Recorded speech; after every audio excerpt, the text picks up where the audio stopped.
in the modern world, in the world you live in today, in the West, you don't raise your children and you don't own your children. You've had these children, I like to believe, because you're in love with your partner and you want to replicate yourself and purport your worldviews. And the way you view the world, you want that to be instilled in this child. That's not the case. They wanted the woman at work, because if the woman's at home, she likely agrees with the worldviews of her man, and that means the children are being raised by the mother, and they're likely to adopt those worldviews. In the modern world, where they convince a woman to get a job, the man to get a job, they inflate the currency so nobody can exist any other way because it's too expensive.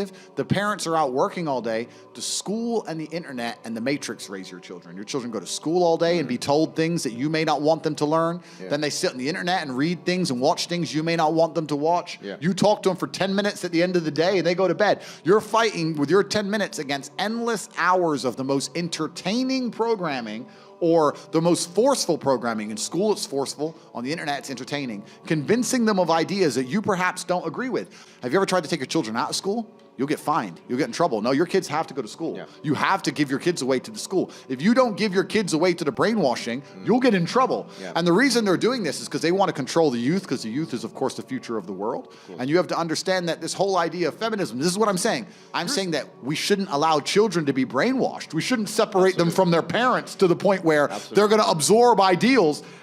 And I've seen the Muslim community, the only ones standing at the gates of schools saying, you're not going to teach this to our kids. The only ones who will stand up against it.